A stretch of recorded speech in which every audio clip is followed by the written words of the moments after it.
Business Matters, presented by the Guamanian Magazine.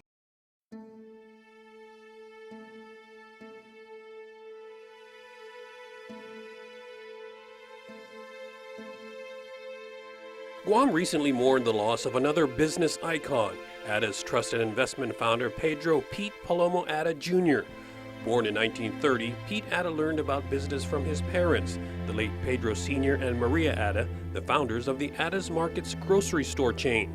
Even while in college at the St. Thomas Military Academy in Minnesota, his parents kept him involved in their growing retail business. They would order from him, say, can you get us some shoes here, get us a wedding dress there, and my dad would make deals with the Tom McCann stores, and would make deals with the wedding dress shops, and like, if I buy more, will you give me a better price? And he'd keep the difference. You know, once Grandma and Grandpa said, yeah, go ahead and go for the bulk, you know, the larger purchase at the lower price, he'd get that done. He'd keep the difference. So he was already an entrepreneur very early on.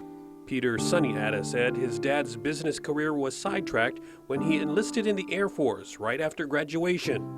In the Air Force, that's where he truly learned about responsibility, how to command and to be a leader, because he left as a second lieutenant, but he was in command of over 200 people at one point, and he learned about order. And those skills and education he brought back to Guam. He actually would have stayed in the Air Force because he loved the Air Force, but he had an obligation, he felt an obligation to come back and help Grandma and Grandpa. So he came home and helped Ada's Markets grow into a successful chain of local grocery stores. They had over 300 employees, and there was only 4 up top, Grandma, Grandpa, my dad, and my aunt. And it was time to offload that heavy operation with such a small leadership group, or the core group was very small.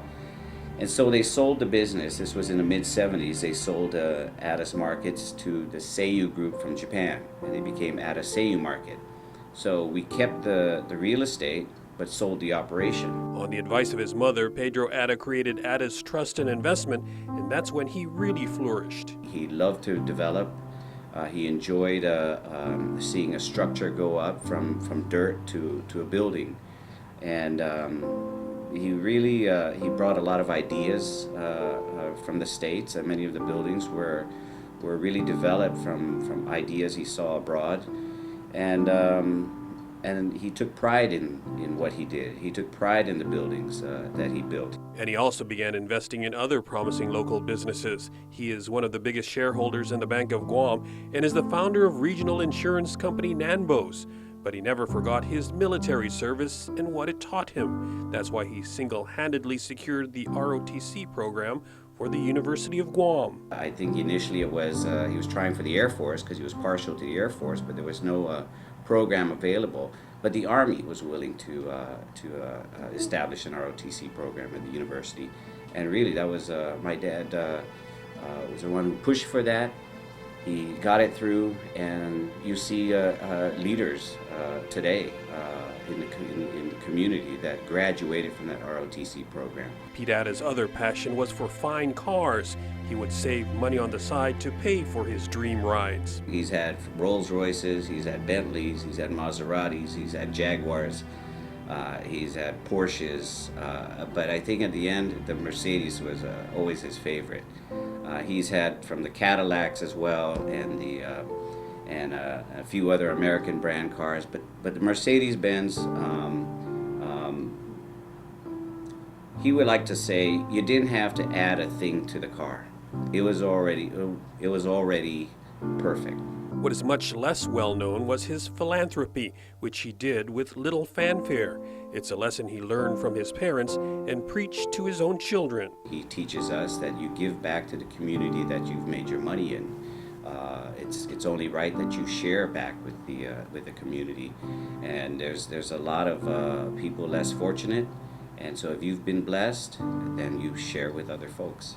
And so his son says his father's legacy will be what he built and what he gave. I think when you look around the island and you see his buildings, you know that they weren't just cheap one-ups.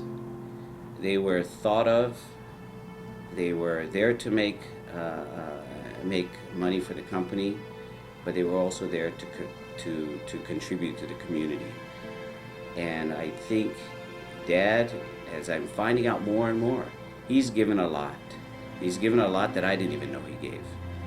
He was very silent, he was very giving, he was compassionate, and he gave from the heart. For KUAM's Business Matters, I'm Nestor Licanto.